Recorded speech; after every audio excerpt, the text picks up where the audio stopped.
Hi, I want to talk to you about the law of vibration and also the law of attraction. I want to give you a super practical, down-to-earth explanation of this topic and offer you a different perspective on it so that once and for all you can finally understand how incredibly important this is. The law of vibration is the same as emotional sobriety. When you understand this concept and fully integrate it into your life, when it becomes a part of your being and it becomes a working part of your thought patterns, you will see a huge change in your life. You will be able to create the kind of life that you've always dreamed of. And the really great thing about it is that it will happen with little to no effort at all. So please stay. I really encourage you to take this seriously.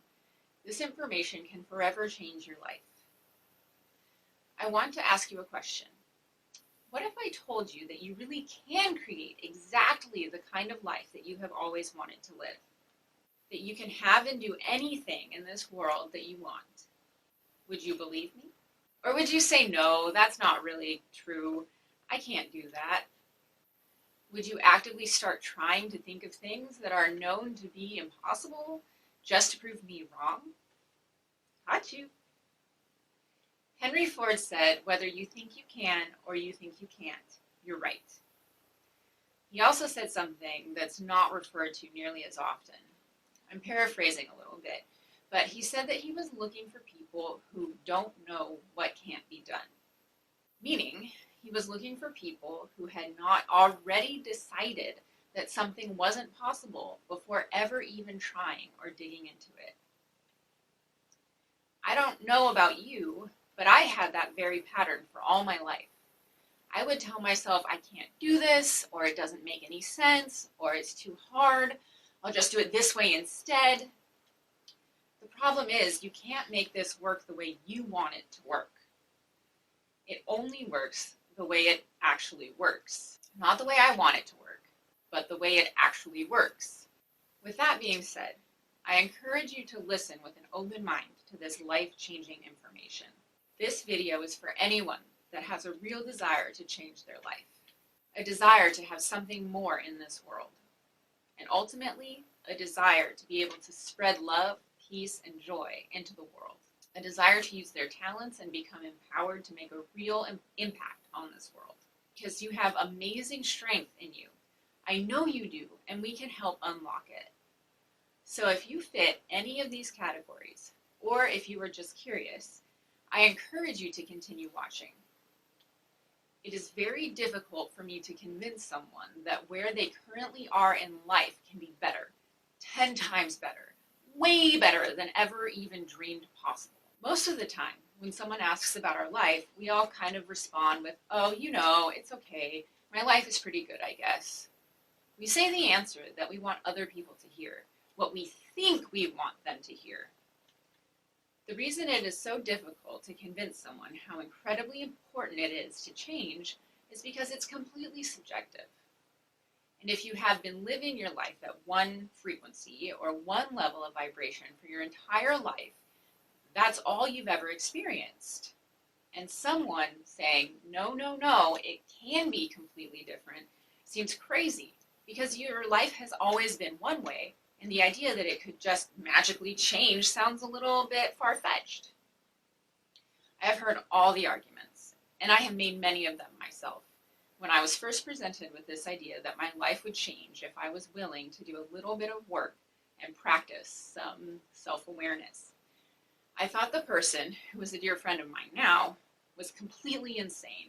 Tell me in the comments below if anything like this sounds familiar. Yeah, well, that can work for you or for them, but it can't work for me. I'm different. Or, you just don't understand.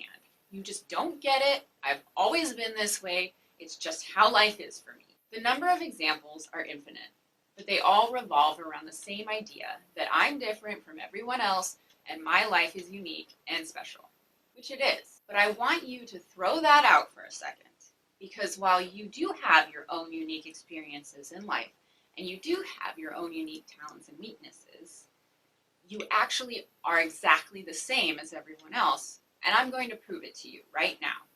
We all have thoughts, and we all have emotional reactions to those thoughts.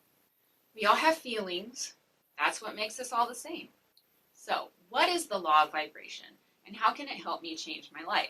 I'm not going to go into that typical speech that you have heard so many times before about everything is made of energy and how everything is vibrating at a different frequency. Because while I do believe it to be true, it really doesn't help you understand this fundamental law. When you learn to apply the law and understand its true meaning, all those explanations will make perfect sense to you. But until that happens, it just sounds hokey and woo-woo. So, what I'm going to teach you about this applies to anyone on this planet. It doesn't matter where you live, where you are from, who your parents were, where you were born, how much money you have, what your cultural background is. It makes no difference at all. This applies to anyone, any breathing and living human being, all of us. All human beings have thoughts. Now, not all people think exactly the same way or have the same exact beliefs, and we know this because not everyone reacts to or agrees on the same things. But we all have thoughts, each and every one of us. Now, certain thoughts and certain patterns of thoughts produce certain emotional responses in the body. You can literally feel the feelings in your body start to change by the types of thoughts that you have. Look at this chart that breaks down the majority of human emotions. Starting at the bottom, we have shame, guilt, apathy, grief, fear, resentment, anger, pride. And then there's courage, neutrality, willingness, acceptance, reason, love, joy, and ultimately peace and enlightenment. We can think of these emotions as a scale, starting at the lowest point being the lowest level frequencies, and then traveling up to the top. The emotions on the lower part of the chart are all contractive, negative emotions. We are living in a state of low vibration when we experience these emotions, which again are a result of what we are thinking about at that exact moment. So, if we are feeling guilty or ashamed, we are on the very bottom of the scale and we are living in a super contracted state of being. It is impossible to create anything in your life of any value at this level. Also, because of its low frequency, you will attract very specific types of people and experiences into your life. People and experiences that are also functioning at a low frequency. And these are not the ones we want to attract. Think about it. You are not going to have a conversation with someone who is in a state of peace, love, and joy when you are in a state of guilt and shame. One person has to either change vibration or the conversation will never progress at all. Have you ever seen someone who is having a great day or seems really happy while you wanted to tell them about how bad of a person you are because you did X, Y, or Z and you feel bad about it? No, you don't do it. You either raise your vibration and say, hi, how are you? Or you don't talk to that person at all. Notice that in this instance, you are able to raise your vibration, at least somewhat, to meet them where they are. Now, there are other possibilities too. You could think to yourself, gosh, what are they so happy about? How could anyone be that happy? And stay in a place of resentment and bitterness instead, and the conversation never takes place. I've done it. I used to think that way most of the day. It was a very low vibrational state to look at someone smile and figure out how to make myself miserable over it. That contracted state produces horrible results, and it feeds on itself. So what about the other end of the spectrum? What does that look like?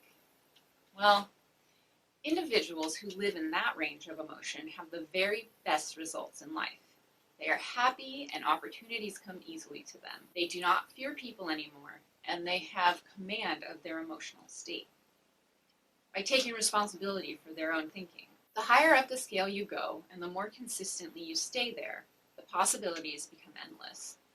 It's like having a magical superpower that allows you to draw infinite goodness and joy into your life. You have experienced this before from the other side. People that are happy and are really nice to other people and take interest in others' needs always seem to have the best luck. It's as if everything just works out for them with no effort at all. It's that kind of person that you want to dislike, but you just can't because they are so incredible to be around and they really make you feel good inside. That's where we are trying to go. Here are a few stories. I want you to follow along with me and see if you can guess what emotional state these people are in and where they are on our scale. Story number 1. 2 years ago, Rick and his wife Jill were on a date at Jill's favorite restaurant. On the way to the bathroom after the meal, Rick ran into his boss from work, who asked Rick to join him and a few of his coworkers for drinks. His wife was tired and decided to drive herself home and let Rick stay with his boss and friends, who would later take a cab home. The beginning of the story starts out high at around 500 for love. He has love and maybe even joy at 540 in his life. His emotional state is very high and expanded, and because of this, he has a great experience at dinner. According to the chart, at that moment, he was experiencing a state of flow where things come naturally and freely. When Rick returned home an hour later, he saw that Jill's car was not there and the local sheriff was waiting for him in his driveway. On her way home, Jill was killed in a car accident involving a drunk driver. Jill had not been drinking that night. Rick and his family were devastated. After finding out about the death of his wife, his vibrational frequency drops to a 20 or 30 because he immediately feels guilty and ashamed for not driving his wife home. He blames himself instantly and has a lot of grief in his heart, understandably, of course. While his overall vibrational frequency is low, he might occasionally jump up to 150 for some periods where he is angry. He also experiences a great deal of grief at 75. Since that night, Rick's daughters had blamed him for the accident because he was the one that was supposed to be driving. His oldest daughter, Beth, who is 23 and off at college, has only spoken to Rick twice since the accident, and his youngest daughter, Amanda, age 13, went to stay with her aunt immediately following the accident and has not been home since. She only speaks to her father on weekends, and her aunt, Jill's only sister, has stopped any attempts Rick has made to see his youngest daughter. Rick continues to stay around a 20 or 30, occasionally jumping up to 150, but staying more around 100, where the fear of hurting his daughters is. The shame and guilt he carries that is reinforced by his daughter's reactions has kept him at a 20 or 30 for years now. You can see from the chart that his vibrational level is very low. Rick occasionally makes it into the getting by range, but mostly Rick is suffering. Now let's take a look at story number 2. Tom has been upset for weeks over a situation that occurred at work. He had been looking forward to a promotion at his yearly evaluation, but he was turned down because there was only enough money to give one person a raise that year. It is not the first time that it has happened, and he is beginning to wonder if the 10 years that he has spent at his job have been a mistake. Tom is feeling angry and irritated because he didn't receive the raise that came along with the promotion. For the first part of the story, Tom is experiencing around 125 to 150 on the chart and surviving, but not really enjoying life. He is normally pretty happy to spend time with his oldest sons working on cars and supporting his wife in her writing career.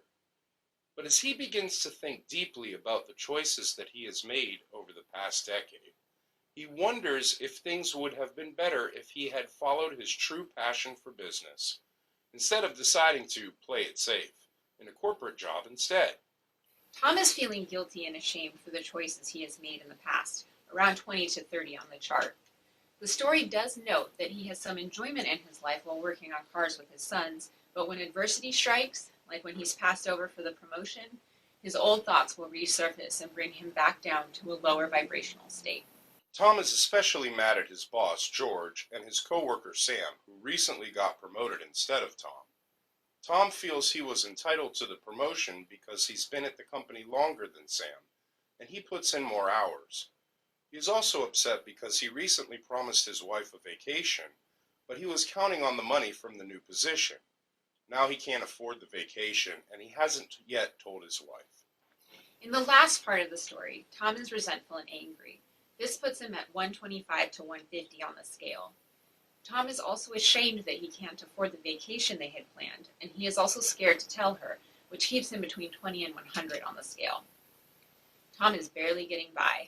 Now let's look at story number 3. Sarah is furious and angry and has spent most of her day on Facebook harshly attacking people that don't agree with her political affiliation. She is normally calm and kind, but she is fed up with the way people have been acting, and she is going to give them a piece of her mind. Sarah is furious and angry, and most likely pretty resentful, which puts her at a 125 to 150 on the scale.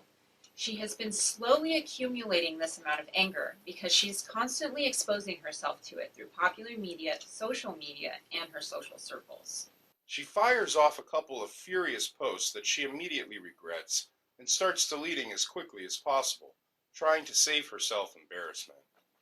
She then has a flash of courage and pride and posts feverishly, hammering out some very well-worded posts that were designed to devalue and degrade her intended targets. This puts her around 150 to 175 on the scale. After she realizes what she has done, because she really doesn't want to hurt anyone, she becomes embarrassed and ashamed and tries to remove the damage as quickly as possible, which puts her back down into the 20-30 range. Sarah is suffering. It's important to note that while we are looking at each of these different scenarios on a moment-by-moment basis, there are patterns of thoughts that are recurring. Every time that each of these individuals begins replaying these scenarios in their minds through their thinking, they will experience the exact same emotional responses over and over. Your brain literally cannot tell the difference between thinking about it and it actually happening. Sure, it may lose a little bit of its punch from the initial moment, but each time we go over it again in our minds, we are just reinforcing that pathway in the brain a little bit more. This kind of thinking can literally put you in a seemingly permanent state of shame, guilt, fear, etc. So that if any of them is walking into a new situation or even having a conversation with someone, and at that exact moment in time they are actually thinking about these past events, the emotions will resurface and they will drive back down to that low vibrational frequency. Low vibrational frequency is the number one reason why people fail to create the lives they want to live and stay stuck in a holding pattern. Now, it's very important to realize that while all three of these stories are very different in their details, they all result in the same vibrational frequencies according to the chart, in the range of suffering to barely getting by. That's the most important part about these examples. The details may vary, but the emotional frequencies stay the same, and they consistently produce the same kinds of results in our lives. If you want to change your results in life, you have to change the frequency you are vibrating at that is causing all of your results. The law of attraction will not work the way you want it to if you don't address the underlying vibration that you live in. But how? That's for the next video. Let's change the world together. Please help support us by remembering to like, subscribe, and ring the bell. We are on a mission to provide you with the best information, tools, and products to help you create all the health, wealth, and prosperity that you deserve. Also, don't forget to check out this video's description for a special surprise gift.